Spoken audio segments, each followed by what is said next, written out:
How ya? Nuts. How are you? Doing grand. How are you? You know, I heard the most interesting rumor today. No! Oh, what's that? A couple of them, actually. You went on a date with Tommy Two Snakes? Where are you hearing this sort of thing from? Come here. Why?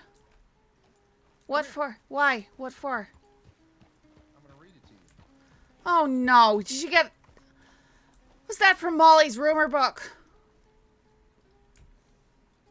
Oh, great. He's so happy. He's so happy. Butthead.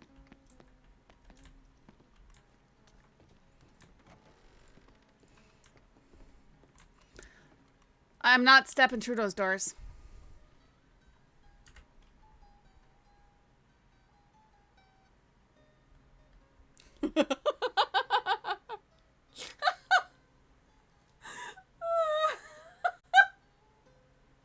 Up in there. All right, come in.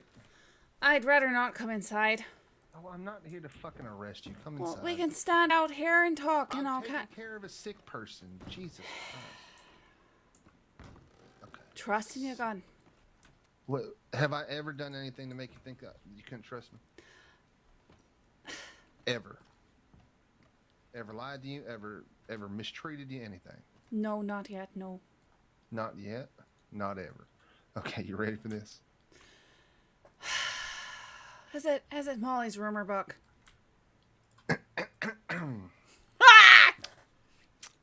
Where was that? The Smitten Kitten.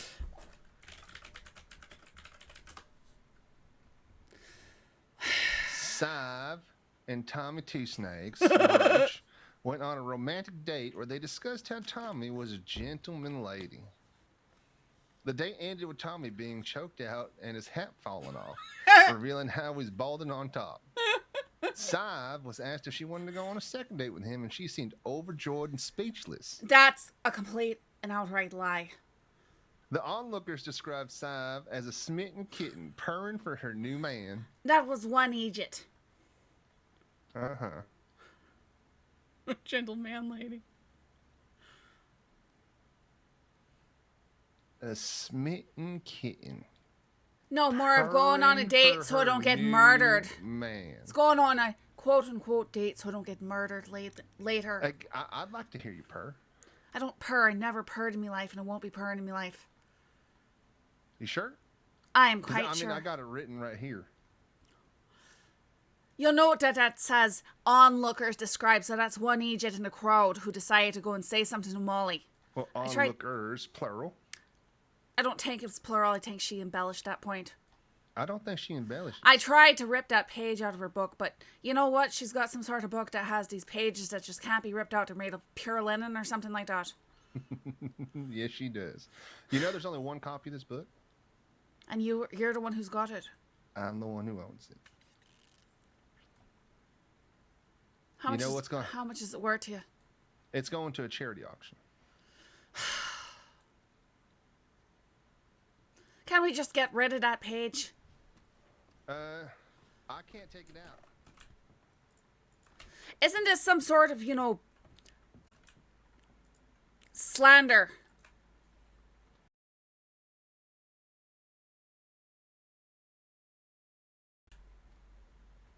Why would it be slander? You want to Because read it's the rest not of it while you're true. here? It's not true, though. Okay, well, it's a rumor book.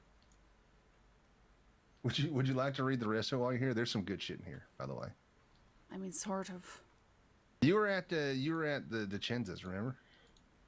The party. Mm-hmm. So there's one in here called the Golden Shower. Aye. During a carnival in Blackwater, the butt-nana lover, more known as Mayday, walked up to one of the lions and let it pee all over him as he laughed gleefully. What on earth? I don't even know what that means. You don't know what means? What lion? What? A lion, like the big cat? There was a lion here? Yeah, during the carnival. What carnival? When was that? Never heard anything about that. It's a while back with Mr. Magic. All right. Don't think I've ever seen that. No, well, he's from Siska now. Anyway, so apparently Mayday likes to get peed on by cats, and you're Gross. a purring kid. I'm not. Hey, look, you're both into cats. No, we're not. I don't even like cats that much. Let's see what's it. Boundaries among colleagues. Deputy McGregor bought the bathwater of Deputy Starling for $25. He seemed to have done so, or he claimed to have done so, because he thinks he could sell it onwards for at least double the cost, seeing that she was nude in the bath. He has been known to gurgle it and blows bubbles through his nose with it. What's hard a sicko does something like that? I don't think that part's true, but it's real funny. Here, you want to read it? Sure. Why not? You can't leave with it. I figured that much. Well, I mean, all the doors are locked as well. I figured that much as well. And I have done you a kindness in not taking your weapons off your purse. I'm not going to be using them. Not in Egypt. Disclaimer, anything written in this book is simply rumors, allegations that have not yet been confirmed if they have any ounce of truth or validity to them. The intention is not to insult or cause any harm with the words in this book. It's simply a documentation of rumors spreading across, and that's ridiculous. Some rumors might be triggering and or hurtful. Please be aware that you're reading at your own risk. The blackmail. News reporter more known as Jonathan Coiner was seen inside one of the shops in Valentine threatening to write a piece on the shopkeep, claiming he had attempted to commit murder on his customers. Mr. Coiner was overheard saying the shopkeep should make it all go away if he bought an advertisement and a newspaper. Sounds like the newspaper tries to make money using questionable morals and methods. Furthermore, it looks like the shopkeeper has moved locations due to dangerous circumstances. Could the two be linked? Well, that's not that juicy. The urban tales of Robert calling himself Handsome Cole. It is said he's known to be very insecure, and he asks people to rank his looks on a scale of 1 to 10. Most I've spoken to have rated him at most on a 3. Is 3 out of 10 enough to be considered? I met him before. He wasn't particularly handsome. I give him a 2. He didn't like that, and he tried to shoot me. He tried to shoot you over a 2? Mm-hmm. Well, it's because I gave him a 2 and his brother gave me an 8.5. Wait, his brother thinks that he's that good looking? No, his brother gave me an 8.5. Oh, I gave Cole a 2. This one girl told me a rumor about Clayton from the Kettleman gang. How he's cursed when it comes to love. All his partners end up either disappearing or are found no longer alive. Well, that's not very funny. He once dated twins at the same time and they both unfortunately passed away. What exactly caused their death is unknown, but some say it was due to the Clayton curse.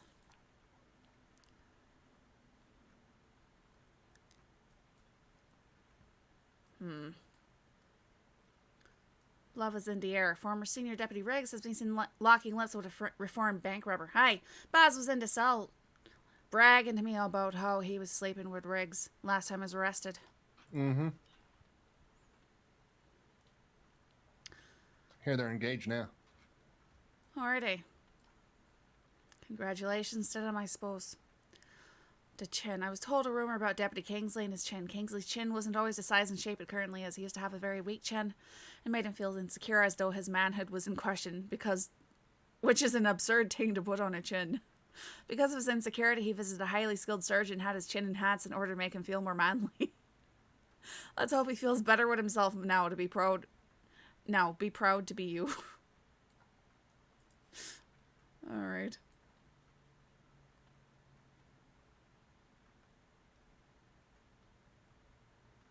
Danny, a resident of Armadillo, asked the law not to do law down in Armadillo and claims he was shot 3 times in the back and then set on fire by the law. Sounds a wee bit like me childhood.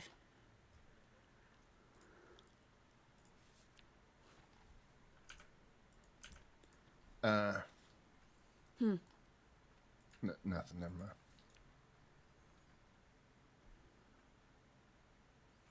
Ornithophobia. The supposedly fearless brothers from Sicily seem to have a weakness. They have a hard outer shell, but everyone is afraid of something. Now, this might seem like something very unusual to be afraid of, but the DiCenzo brothers are deathly afraid of owls. I wonder how true that one is. Very. Interesting.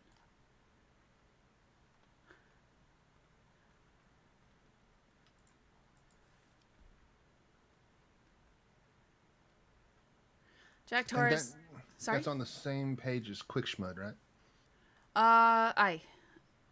Rumors has it that the Schmud in Valentine is far more sinister than just giving people pink eye. Locals have been known to fight and fall into Schmud, and upon landing get sucked up by the very earth itself like they are sinking through quicksand. Next time you walk around Valentine, careful not to step in one of the quicksand sinkholes. You may slowly suffocate on feces, blood, and mud. Ugh. I hate Valentine.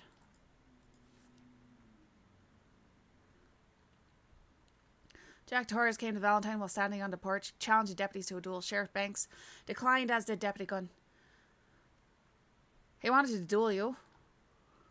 All he wanted to do was duel me. He didn't ask no one else. He didn't Torres ask Banks. really wanted to duel Deputy Gunn, but Deputy Hughes accepted the offer if it was done outside of town, but Torres wanted to do it in the streets. After a long debate on the bank porch, Torres yelled, "Van Horn," word I won't repeat, Motherfucker. and then shot his gun towards Deputy Gunn. The Actually, lawman... the way it is now is mother lay with theater. Lay with her. Right. The lawman quickly responded, fire, and both Jack Torres and Madeline Moxie Maddox were shot down and promptly transported to medical office. Torres ended up passing away from his wounds. It's not exactly how that went, but pretty close. Hughes accepted in my stead. I told Hughes it wasn't his fight. Asked Torres, basically, hey, we're about 20 paces now, aren't we? Hughes said, we can't do this right here. There's people behind you in the saloon. Torres said, what was Beckett's last words? I said, Van Horn, motherfucker. And then he just yelled, Van Horn, motherfucker, started shooting. Sounds a wee bit of I an think idiot. you skipped one there called the Smitten Kitten. I'm not reading that swill again. It's the worst sort of... Sav and Tommy Two Snakes went on a date. What on They earth? Did you go... discussed how Tommy was a gentleman's lady. No, it's a gentleman lady. He wrote me a telegram. He said, I am a gentleman lady. That's what he said. I asked him what he meant by it. He never explained it. The date ended with Tommy being choked out, and you find out he was balding. And then he asked you on a second date, and you were all purring about it. No. I said, no, we will not be going on a second date.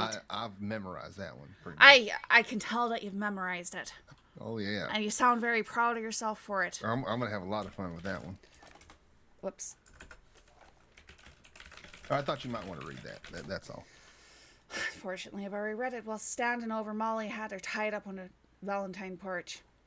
Why would you do that? Because she was writing lies about me and bragging about it. I was trying to get her to stop and she wouldn't. I asked her nicely to stop about 100 times.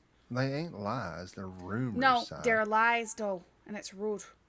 They're rumors. And did you read the disclaimer at the front? Disclaimers don't mean anything. People like you are still going around memorizing it. Oh, you're Throw it damn in your right. face. And I'm going to throw... No, I'm not going to throw it in your face, but I sure as shit am going to throw it in Tommy Two Snakes. What, there's nothing even bad or embarrassing. I don't think he cares. I don't think he cares at all. Oh, he'll care.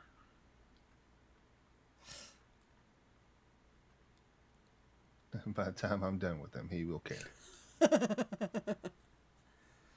Anyway. Doesn't he get arrested every other day? Pretty much. Anyway.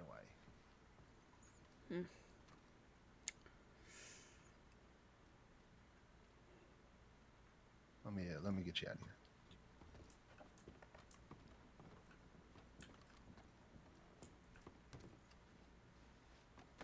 Thank you. Take care, Sav. Hi, you as well. Don't shoot my bell. There's no bell here. But you know what I mean. I'm not talking about here. Mm-hmm.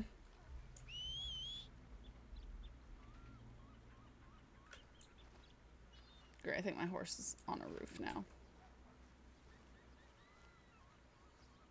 Tommy is an understanding and productive and valued member of Saints Crossing community. Yeah, I don't think so.